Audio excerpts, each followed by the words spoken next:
ලොකු සල්ලියකින් රුපියල් 1000කින් ආයෝජනය කරන්න පටන් ගත්තා. ඒ පළවෙනි ආයෝජනේ මාස 2ක් ඇතුළත රුපියල් 6000ක් බාටපත් වුණා. ඊට පස්සේ 6000 ආයෝජනය කරාම මට 10000ක් ලැබුණා.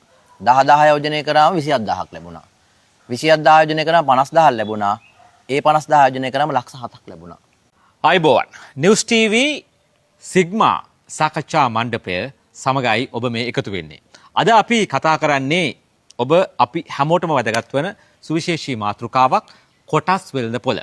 මාත් එක්ක ඉන්නවා ප්‍රවීණ ගිණුම් කරන දේශක ඒ වගේම ආර්ථික විශ්ලේෂක උදේ රාජපක්ෂ මහතා. අයිබෝවන්. මට ඉතාම කෙටියෙන් කියන්න කොටස් වෙළඳපොළ නැත්නම් ෂෙයා මාකට් එක කියන්නේ මොකද්ද? කොටස් වෙළඳපොළ කියන්නේ ඇත්තරම කොටස් ගැනුම්කරුවන් සහ කොටස් විකුණුම්කරුවන් ඉන්න වෙළඳපොළක්. දැන් මේක තේරෙන භාෂාවෙන් කිව්වොත් රුවන් මහත්තයා අපි පොළට ගියොත් එහෙම පොලෙන් අපිට එළවලු ගන්න පුළුවන්. ඔව්. එළවලු විකුණුම්කරුවෝ ඉන්නවා. රුවන් මහත්තයා පොළට යනවා. රුවන් මහත්තයා ගැනුම්කරුවේ. එතකොට පොලේදී ගැනුම්කරුවන් සහ විකුණුම්කරුවන් හම්බ වෙනවා. ඒකත් වෙළඳපොළ. ඒක එළවලු වෙළඳපොළ. හරි. බිත්තර වෙළඳපොළකුත් තියෙනවා. ඒ කියන්නේ එතනත් හම්බෙන්නේ බිත්තර ගැනුම්කරුවන් සහ බිත්තර විකුණුම්කරුවන්. ඒ වගේ කොටස් ගැනුම්කරුවන් සහ කොටස් විකුණුම්කරුවන් සම්බන්ධ වෙන වෙළඳපොළ තමයි අපි කියන්නේ කොටස් වෙළඳපොළ. ඒකත් වෙළඳපොළ. මේකට අපි කියනවා කොටස් වෙළඳපොළ නැත්නම් හැමෝම දන්න ෂෙයා මාකට් එක. ෂෙයා මාකට් එක. ඒතර මේ කොටස් මොනවද? දැන් කොටසක් කිව්වට පස්සේ ගොඩක් අයට ප්‍රශ්නයක් තියෙනවා මේක නිකන් හරි සංකීර්ණයි වගේ හිතනවා මේ කොටසක් කියන්නේ මොකද්ද?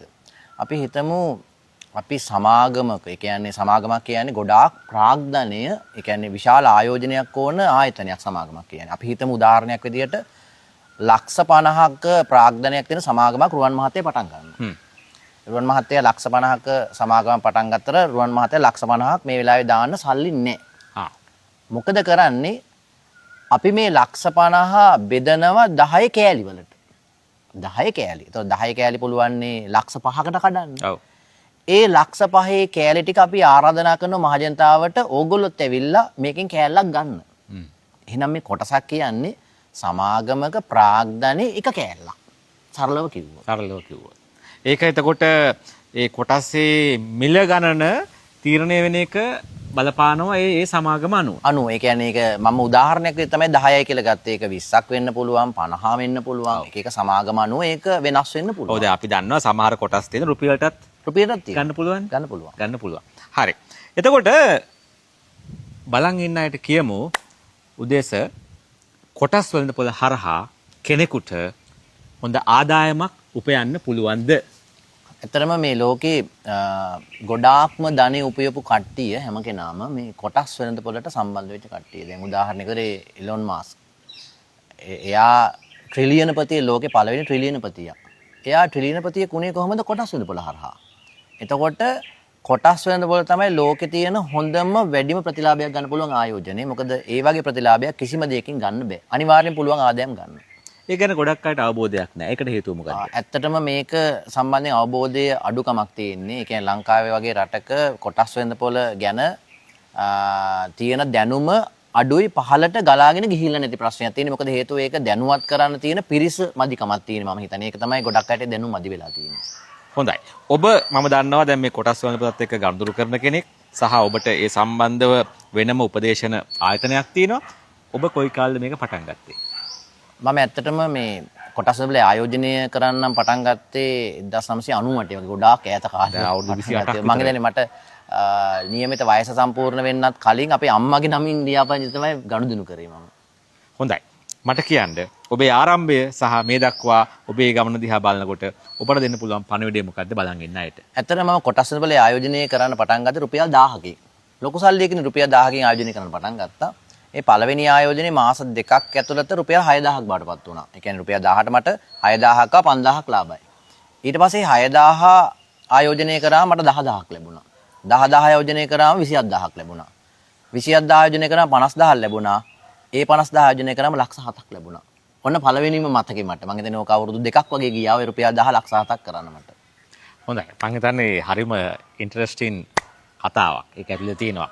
කෙනෙකුට මේක බලන් ඉන්නකොට කොටස් වෙළඳපොළේ ආයෝජනය කරන්න ආසිතෙන්න පුළුවන්. කොහොමද කෙනෙක් ආරම්භයක් ලබා ගන්නේ කොටස් වෙළඳපොළ ආයෝජනය කරන්න? ඇත්තටම දැන් හරිම ලේසි මේ CSC මොබයිල් ඇප් කියලා තියෙනවා. ඒකෙන් කොටස් වෙළඳ ලියාපදිංචි වෙන්න පුළුවන් ඊටාම පහසුවෙන්ම. Play Store එකට ගිහිල්ලා අපිට ලියාපදිංචි වෙන්න පුළුවන් පොඩි කාලෙකින්. ලියාපදිංචි වෙලා කොටස් වල ගනුදෙනු කරන්න පුළුවන් ඉතින්. එහෙනම් තමයි පළවෙනි පාරම්භය ගන්නේ ලියාපදිංචි වෙලා. ඒකට මොන වගේ අවබෝධයක්ද දැනුමක්ද තියෙන්න ඕන? ගොඩාක් ලොකු අවබෝධයක් අවශ්‍ය නැහැ. කියන්නේ ආයෝජනය කරන්න නම් අනිවාර්යෙන් අවබෝධයක් අවශ්‍යයි. හැබැයි ලියාපදිංචි වෙන්න ලොකු ප්‍රශ්නයක් නැහැ. තරකාර ආයතනයක් තෝරගෙන ලියාපදිංචි පුළුවන් මොබයිල් ඇප් එක හරහා. අපි ඒක රුවන් මහත්තයා මොබයිල් ඇප් එක හරහා ලියාපදිංචි වෙන විදියත් අපි ඊළඟ වීඩියෝ එකකින් කරමු. අපි ඊළඟ කොටසේ අනිවාර්යයෙන්ම කරමු.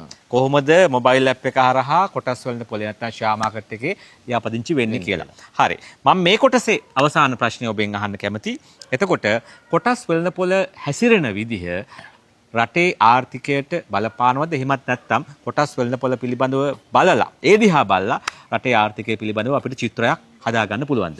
ඇත්තටම පුළුවන්. ඒ කියන්නේ ඇත්තටම දැන් කොටස් වල ලියාපදිංචිලා තියෙන ලංකාවේ ප්‍රධාන පෙළේ සමාගම. අපි හිතමු ජෝන් කීල්ස් කියලා සමාගම, ජෝන් කීල්ස් සමාගම, ජේකේට් සමාගම, ඊට පස්සේ කාගීල් සමාගම, ඊළඟට ඩයලොග් සමාගම කියන්නේ විශාල පරිමාණයේ තියෙන ගොඩාක් සමාගම්. සියලු සමාගම් කියන්නේ ගොඩාක් සමාගම් 300ට ආසන්නව කොටස් වල ලියාපදිංචි වෙලා තියෙනවා. එතකොට ලංකාවේ ආර්ථිකය ගැන ලොකු අවබෝධයක් කොටස් වලින් ගන්න පුළුවන්. දැන් උදාහරණයක් විදිහට මේ දවස්වල ලෝකෙම ආර්ථිකයේ අයහපත්. මොකද ඇමරිකන් ඉරාන් යුද්ධෙත් එක්ක තෙල් මිල වැඩි වෙලා, අමුද්‍රව්‍ය මිල වැඩි වෙලා, අපනයන අඩු වෙලා, ඒ වගේ ප්‍රශ්න ටික ලෝකෙටම තියෙනවා.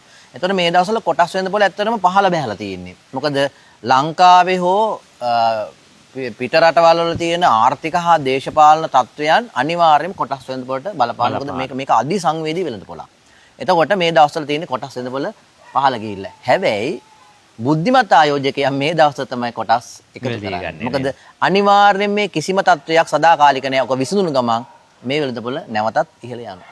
හොඳයි. ඒ කියන්නේ අපිට රටක ආර්ථිකය පිළිබඳව, රටේ තත්ත්වය පිළිබඳව යම් චිත්‍රයක් මවා ගන්න කොටස් වෙළඳපොළ ටිකක් ඇනලයිස් කරොත් පුළුවන්. ඒ වගේම හරියට ඇනලයිස් කරොත් එහෙම ඔය වෙලාවෙද ආයෝජනය කරන්න ඕන කියලාත් අවබෝධයක් ලබා ගන්න පුළුවන්. හොඳයි. අද අපි සාකච්ඡා කළේ නිවුස් ටීවී සිග්මා සාකච්ඡා මණ්ඩපය හරහා කොටස් වෙළඳපොළ කියන මාතෘකාව ගැන. අපේ මේ පළවෙනි ආරම්භය අපි බලාපොරොත්තු වෙනවා මේ පිළිබඳව දිගින් දිගටම සාකච්ඡා කරන්නට. ඒ වගේම ඔබටත් පුළුවන් අපේ සාකච්ඡාවට සම්බන්ධ වෙන්න. ඉතින් ඔබට පුළුවන් අපිට කමෙන්ට් කරන්න සහ ඔබට තියෙන ප්‍රශ්න යොමු කරන්න. අපි සූදානම් තවත් කොටසකින් නැවත මුණ ගැසෙන්නට. අද දවසේදී අපිත් එක්ක සම්බන්ධ වුණාට ස්තුතිවන්ත වෙනවා. ප්‍රවීණ ගිණුම් කරන දේශක, ඒ වගේම ආර්ථික විශ්ලේෂක, උපදේශක උදේ රාජපක්ෂ මහතාට.